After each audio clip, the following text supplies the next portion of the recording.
नमस्कार, आप देख रहे हैं द इंडिया टॉप। मैं सुधीर गांधी। आज जिस शख्स में से मिलाने जा रहा हूं आपको, वो किसी परिचय के मोहताज नहीं है, क्योंकि आपको बता दें, लखनऊ में एक ऐसा नाम है जिसकी परिकल्पना मीडिया इंडस्ट्री हो या फिर हॉलीवुड इंडस्ट्री हो, चाहे वो संगीत की इंडस्ट्री हो, हर किसी को ये पता है कि लखनऊ में एक ऐसा शख्स है जो कहीं ना कहीं सब पर अपनी छाप छोड़ता है, चाहे वो राजनीतिक ग्रुप हो या फिर सोशल एक्टिविटी का ग्रुप। हर कोई अमित दीक्षित जी को जानता है। ये अमित दीक्षित जी वही दीक्षित हैं जो कि संगीत की दुनिया में लखनऊ में वो भी अपनी एक अलग ही छाप छोड़े हैं। अमित दीक्षित जी, आपको नमस्कार। जी नमस्कार। मुझे जैसे पता चला कि आप जो है जनज्योति आनंदोत्सव पूरे उत्तर प्रदेश में मनाने जा रहे हैं।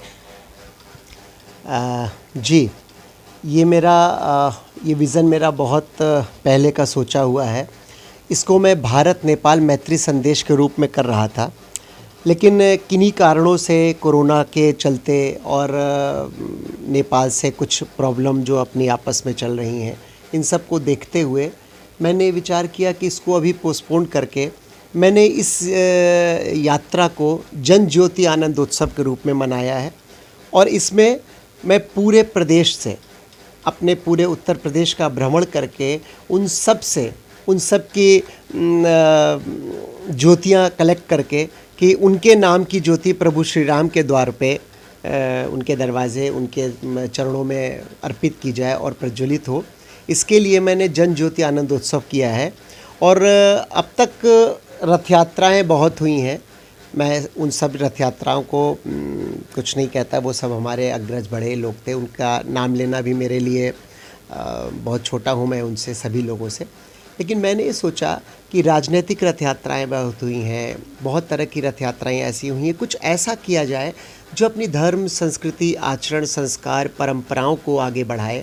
हमारे देश की त्याग, तपस्या जो हमारे पूर्वजों ने किया और हम सब के लिए किया, उन सबको जीवंतता प्रदान करने के लिए मेरे मन में एक विचार आया कि ऐसा क्या किया जाए कि हम अपनी भारतीय संस्कृति को, उसका परचम पूरे विश्व में लहराएं और कुछ ऐसा करें ताकि हमारी संस्कृति के जो परिचायक हैं, उसको मानने वाले, जानने वाले, उसको समझने वाले, उस पर कार्य करने वाले लोग हैं, वो सब एक छत पे कलेक्ट हों और वो सारे कलेक्ट होकर एक अच्छे काम में सहभागिता करें। इसके लिए मैंने सांस्कृतिक रथ यात्रा का नाम लिया। इसके पहले भी तो कई यात्राएं हो चुकी हैं, वो राजनीतिक से जुड़ी थी। आप इस समय जब कोरोना काल और मतलब हिंदुत्व की सरकार, धर्म की राजनीति हो रही है, उस समय आप निकाल रहे हैं। नहीं, वो धर्म की राजनीति और इससे हमारा कोई मतलब नहीं। मैं राजनीतिक व्यक्ति हूँ ही नहीं। मैं हर उस पार्टी के साथ हूँ जो हमारी भारतीय संस्कृति की रक्षा करना चाहता है और उस पर काम करना चाहता है। जो हमारे भारतीय संस्कृति के पुरोधा रहे हैं, ये प्रेरणा उनसे मिली और ये मेरे विचार में बहुत सालों से था। लेकिन कुछ ऐसी कह लें कि कुछ दिमाग में होता है ना कि स्पार्क एकदम से ही आता है, एक दिन में कुछ नहीं पैदा हो जाता है। मैंने इससे पहले अवधपुरी से जनकपुरी नाम से नौटंकी और नाट्य प्रस्तुतियाँ कई की हुई हैं, राम जी से रिलेटेड। वैसे तो मैंने कई विषयों पे काम किया है, कॉमेडी हो, सीरियस हो, पैट्रियोटिक हो, देशभक्ति और सभी तरह विषयों पे मैंने काम किया है। लेकिन मैं चूँकि खुद मैंने भगवान राम का अभिनय 14 वर्षों तक रामलीलाओं में किया है और मैं 20 साल से रामलीलाओं से जुड़ा हूँ। अपनी श्री पब्लिक बाल रामलीला समिति हमारी चौक की है, जिससे मैं पला बड़ा हूँ और उससे मैं सीख के मैंने आगे कदम बढ़ाए।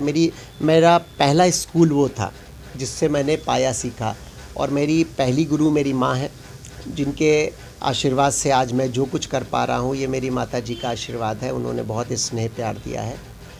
मेरे पिताजी आज इस दुनिया में नहीं है, लेकिन उनका सपना था कि मेरा बेटा फिल्मों में जाए, सीरियल्स करे और उस ऊंचाई को हासिल करे। आज वो सफलता देखने के लिए हमारे बीच नहीं है, लेकिन हाँ, उनका आशीर्वाद लेकर ही ये सब कार्य मैं कर रहा हूँ। फिर मेरे गुरुजी श्री वी.डी. वर्मा जी, जो आज इस दुनिया में नहीं है, और मुझे अमित को अमित बनाने वाले जो भी मैं जितना भी कर पाया, वो सब आशीर्वाद डॉक्टर उर्मिल कुमार थपलियाल जी का है, जो अभी हमारे बीच में नहीं रहे।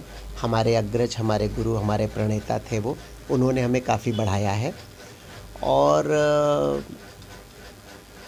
इस हमारे यात्रा में रथ यात्रा से पहले मैं अपनी यात्रा की बात कर रहा हूँ। जी। मेरी यात्रा में, क्योंकि वो विषय छूट जाएगा इसलिए मैंने कहा इसका जिक्र भी करता चलूँ कि इस यहाँ तक आने के लिए किन किन लोगों की भूमिकाएं मेरे साथ रहीं। मेरी बहनों ने मेरा बहुत सपोर्ट किया। इवन अब हमारी जो धर्मपत्नी है वो भी हमें बराबर से हमारी हर चीज़ों में हमारे कंधे से कंधा मिलाकर हमारी मदद करती हैं।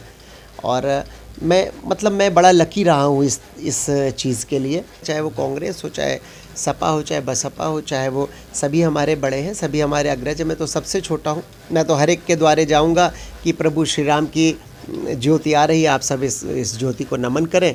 और ये नमन मुझे थोड़ी करना है, ये तो प्रभु श्री राम के ये चरणों कितने का दिन तक चलेगी आपका प्रोग्राम? ये लगभग 21 दिन की यात्रा कब से शुरू होगा, कब से?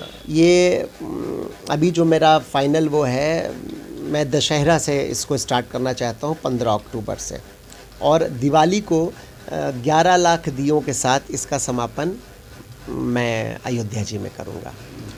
लेकिन जिस प्रकार से आप पूरे प्रदेश में घूमेंगे, उत्तर प्रदेश में, तो करोड़ों की संख्या में लोग जुड़ेंगे, युवा भी जुड़ेंगे, तो कहीं ना कहीं जब धर्म की बात होती है तो राम जी की बात हो रही है उत्तर प्रदेश में इस समय बहुत ही ज़्यादा हो रही है, तो इससे कहीं ना कहीं पार्टी कोई आपसे जुड़ेगी? देखिए, हमने कहा ना, हमसे जो भी जुड़े, हमसे नहीं जुड़ेगा वो प्रभु श्री राम से जुड़ेगा। मेरी क्या बिसात है, मैं तो उनका परचम लहरा के चल रहा हूँ, मैं तो उनको लेके चल रहा हूँ जिनके सानिध्य में पूरा विश्व फल फूल रहा है। तो उनके सानिध्य में जो जुड़ना चाहेगा सबका स्वागत है। मैंने कहा ये राजनीतिक यात्रा नहीं, ये सांस्कृतिक यात्रा है। हमें अपनी संस्कृति को, अपने धर्म को, अपने आचरण को, अपने संस्कारों को, अपनी परंपराओं को जीवंत रखना है। उसको जीवंतता देने के लिए ये रथ यात्रा की जा रही है। इसका उद्देश्य बहुत बड़ा है, इतना छोटा नहीं है कि इसको राजनीति में आंका जा सके। हमें नई पीढ़ी को संस्कार देने हैं। हम जैसे ख़त्म हो रही हमारी डाइंग आर्ट्स हैं, नौटंकी है, आला है, उदल है, इन सब चीज़ों को भी हमें जीवंतता देनी है, क्योंकि हमारे पुरोधाओं ने इसको जीवंत करने के लिए कितने संघर्ष किए, कितने उन्होंने दुख झेले। अब हमारा भी तो फ़र्ज़ है ना, हम अपने उनको जो उन्होंने बीज बोया है, वो पौधा है, अब उसको वृक्ष बनाएं, वरना वो सड़ के ख़त्म हो जाएगा, है ना।